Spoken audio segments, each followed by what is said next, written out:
oh shit, like that lady was right. I was going through some stuff, because my heart was so broken that it was affecting the life around me. Like, it was literally making me overwork. It was literally making me not be able to sleep. It was affecting my health, my eating habits, and of course your health and your eating habits also affect your manifestation, right? If the physical body is not balanced, then the mind is also going to be imbalanced, as well as the spirit. Everything is all connected, mind, body, and spirit. Peace, family. Conjure Queen here. And in this segment, I want to talk about the correlation between heartbreak and your manifestations being halted. There's a reason why when our heart space is imbalanced, it affects the world around us. And there's an old saying that everything is correlated, everything is connected, as within, so without, as above, so below, right? And vice versa.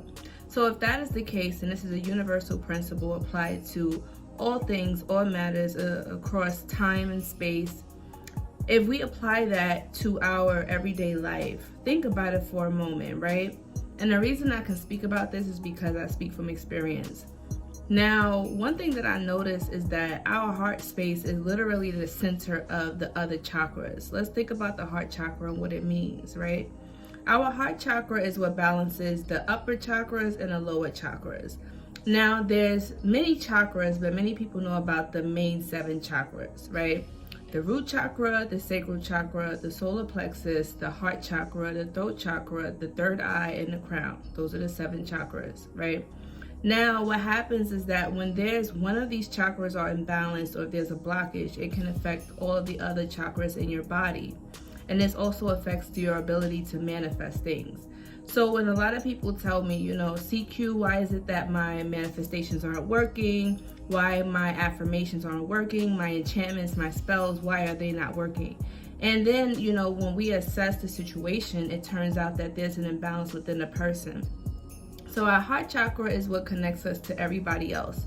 It is what allows us to feel connected and feel safe, right? Whether it's emotionally safe, building relationships with others, feeling confident in oneself, and just pretty much having that overall connection to others and the environment around us, a sense of community and belonging. Now, what I realize is that because of social media, a lot of people are screaming and craving attention. Attention is the #1 currency right now. And people are willing to do anything for a like, for a follow, for a subscribe, right? So with that in mind, when we think about, you know, the heart chakra needing to be accepted, a lot of people have imbalanced heart chakras, especially in today's age, where people are seeking external validation. And if they don't receive that external validation, then it creates problems, right? There's a lack of self-love. And sometimes when you go through heartbreak, it creates a sense of closeness, right? Like whenever you go through heartbreak, and you know, if anybody in here ever been through heartbreak, drop it down below, drop a little heart or whatever, you know, like most of us have went through it. It's a unpleasant experience, but it's part of the process of life, right? When things don't work out like we wanted to, and we expected that this person was going to be out forever, but sometimes that person is only a lesson, or maybe they're only here for a chapter in our life, and that's okay.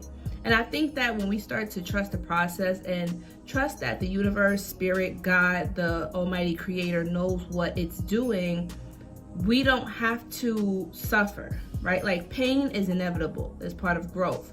But when that pain is perpetuated and it's prolonged and, you know, it's suppressed, it's ignored, then it becomes a problem. And this is why I always talk about shadow work, because everything ties into shadow work. It deals with healing. And, you know, shadow work is never done, by the way. Like, people always say, like, you know, I've done my shadow work, I'm ready. But it's like, okay, there's levels to shadow work. Like, the healing journey never stops. Like, you're always healing, you're always working on yourself, you're always improving yourself. But the purpose of shadow work is not to stay in the shadows, in darkness, or just to be focusing on the negative stuff in your life. No. The purpose of shadow work is so that you can be able to assess what are the blockages in your life and be knowledgeable of how to handle them. Being aware of the triggers when they pop up, instead of reacting, you will learn how to respond to these triggers, right? And it takes practice. It takes consistent practice. And sometimes you think you healed until the universe gives you a test, or they will, you know, bring a situation from your past back into your life to see, have you learned your lesson? How will you handle it this time, right? Sometimes we get lucky and we get a chance to repeat a lesson so that way we can graduate and do better. The reason why I know about the heart chakra affecting your manifestation spells is because once upon a time, I went through heartbreak, and this was around the time when I first started my YouTube channel, probably in 2015. And you know, I was going through a lot of things, and I noticed that like when my heart space was imbalanced, everything else around me was imbalanced, right? Like sometimes heartbreak can make you doubt yourself. Sometimes heartbreak can make you lose a sense of yourself or it creates low self-esteem, because sometimes when a relationship doesn't work out, the first thing that we do is we blame ourselves. And I don't know if this is the same for men, but a lot of the times for women in American society, a lot of women, when a relationship doesn't work out, everybody looks at the woman like a failure, like, oh, you couldn't keep a man, or, you know, like, what did she do wrong? Like the blame somehow always gets placed on the woman.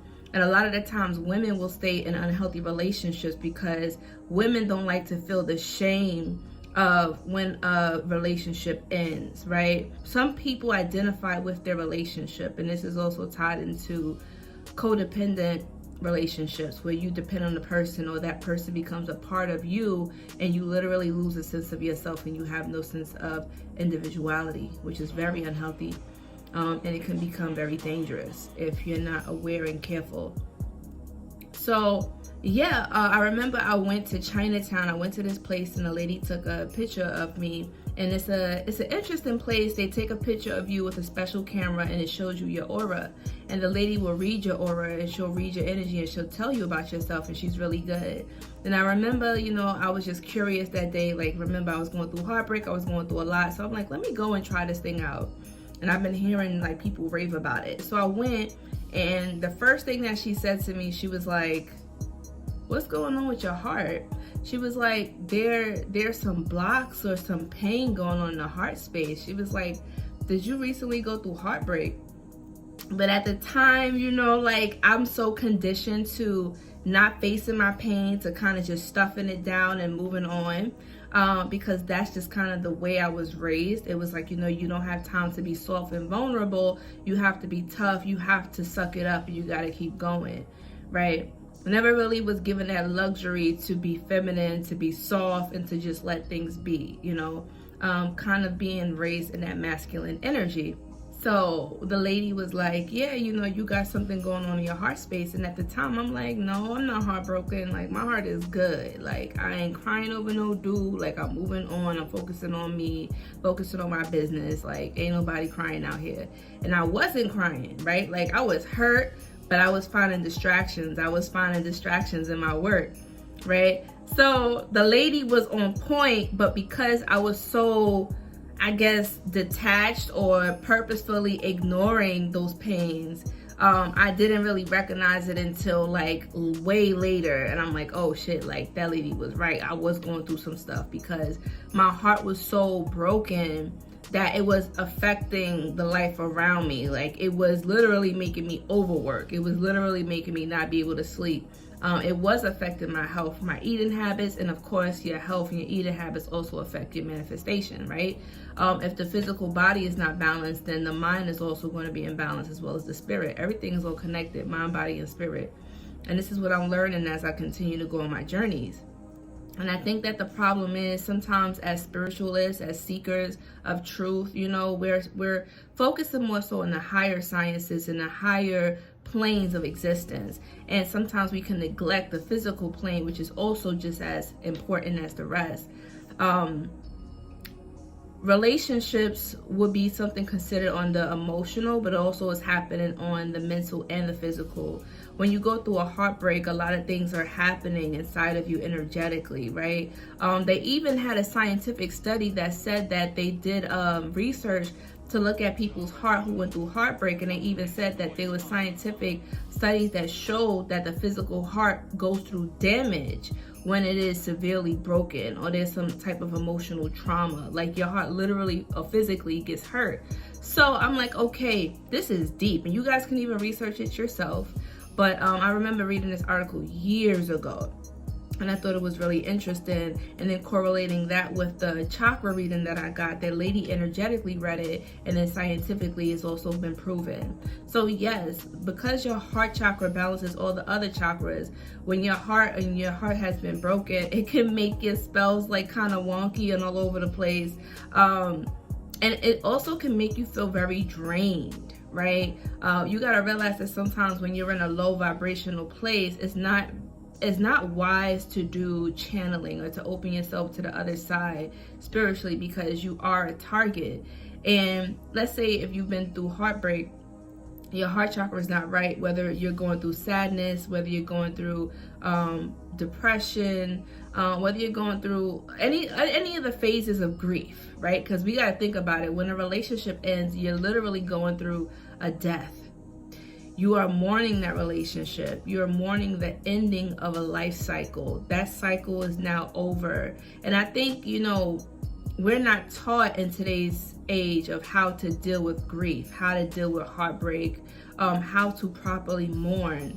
And I think because we're conditioned to just, push through the pain and not really focus on it, that we have a lot of heartbroken, angry, sad people that don't even know that they're upset, right? Like, once again, like I said, I was heartbroken, literally going through that emotional trauma from that relationship. But because I chose to ignore that, right? I think that's one of the phases of grief. When I get a chance, I'll probably put it up here or list it below. But one of them is denial. Being in denial, the first step in any type of healing is acceptance and acknowledgement. Like, if you go to, they say, like, when you go to an AA meeting, right? The first thing you got to say is, hi, my name is so-and-so and I am an alcoholic or whatever, right? Like, you have to acknowledge where you are in your journey. Because if you can't even put your pride to the side to acknowledge, like, damn, like, I'm going through something right now. I'm hurting right now. Like, I got issues. If you be like, yo, I'm good, I ain't got no issues, this is how I am, this is how I'm always going to be, there's no room for growth. You're not going to be able to see the problem. The heart chakra needs to be healed in order for us to heal ourselves and heal others. I think the problem with a lot of healers, and I'm always hearing this, is like, a lot of healers will complain that they're tired of attracting, broken people. They're tired of attracting people just to heal and send them on their way. But I think that when we came into this world, like, we signed up for this, right? Like, yes, you are a healer. Yes, you are a seer. Yes, you have gifts that majority of people don't have. And because of that, you're not going to have an easy life because you're not a normal person, right? And for people that says everybody's special, everybody's the same, everybody's normal, that's not true. Because if everybody is special, then it wouldn't be special, right? Because special is something that is unique. And to say everybody is special would mean that everybody's really average, if everybody's just the same. And that would be a very, very sad world. Because let's be real, like, we got geniuses in this world. We got pioneers, like, we got leaders out here, people that stand out from the rest, people who build things from nothing and provide jobs and opportunities for other people, right? So with that being said, like, there's some people who have very difficult lives because they're not meant to be normal. They're not meant to follow the basic average life. Feel me? And those are usually people who have very difficult upbringings or very challenging lifestyles or challenging relationships. Like, their life is just more difficult than most people because spirit only gives us what we can handle. Understand that. So something that you might think is, trivial might be the end of the world to somebody else. And this is because you've been built for this. You have been designed for this. Not everybody can stomach the pain and stress that you do. Get me, okay? So, and also there was a movie called Siempre la Bruja or something like that, Siempre la Bruja, Always a Witch, that was on Netflix, and it came out like years ago. And I remember the main character, like, she was going through heartbreak and her magical spells was all wonky, like, things was just out of whack, like, it was just dangerous being around her. And so her friend, they did research and they was like, oh, this is the reason why your spells is not working. Like, this is what happens when a bruja or a witch is heartbroken. And for those who are still religious that watch my channel and you're like, why is this girl talking about witches and witchcraft and stuff? Isn't that evil? let me explain something to you. I was Christian before. My family are Christian. Like, I used to go to church all the time. Like, I was raised in a church, okay? My family's from the South, and if you guys know anything about that, like, Black Southern people are super religious, and, you know, you better go to church. And if you say, no, you're not going to church, you're gonna have to answer. You're gonna have to answer to that belt. Okay, that's all I gotta say about that. Now, with that being said, I want you to understand that I had both perspectives. Like, I was being in the church and then leaving the church and finding spirituality, which allowed me to essentially find out who I am, because Christianity wasn't allowing me to fully express myself and to find the answers that I was seeking. But with spirituality, I felt more free to express myself and to find my own path, my own way. When I talk about witches, I'm really talking about the wise women, right? They have many different names. Some may know them as, you know, healers. Some may know them as seers. Some may know them as cunning women. Some may know them as, you know, gifted people, the anointed. Like, these are people who have special abilities that God has blessed them with, right? Like, my grandmother was a healer. She was able to see things and visions and dreams and heal people and know how to help them. Like, that was her gift. So everybody has their own unique gift, but it's your responsibility to find it. And so, like I always say on this platform, you know, we have to take into account the many different aspects that affect us on a mundane level and also on the supernatural level. But yeah, my thing is, if you are heartbroken, or if you ever went through a heartbreak, or, you know, maybe let's say you're in a relationship or things in life may not necessarily be going right, because heartbreak is not always dealing with romantic relationships.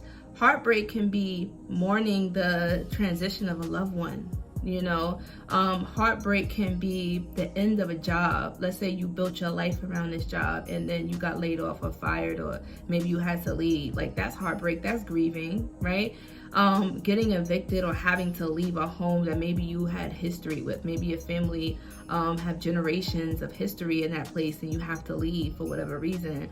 You know, that can be heartbreaking. So think about that. Like, sometimes we don't really process, what is heartbreak? What does it feel like? How do you heal from that? How do you put the pieces back together and move forward?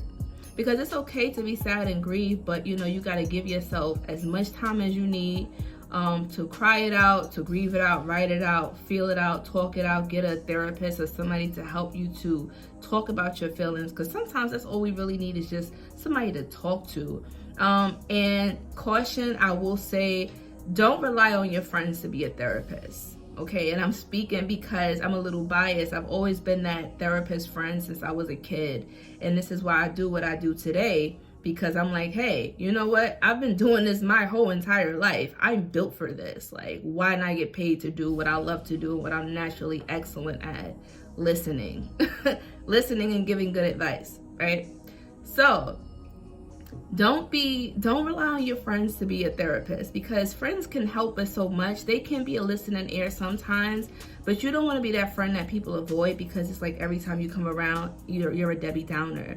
You know what I'm saying? Like, you always kill the vibe. And I get it. Like, friends is not just supposed to be here, you know, to have to party with, to turn up with. Like, yes, like, there's sometimes our friends are there to support us when we're down.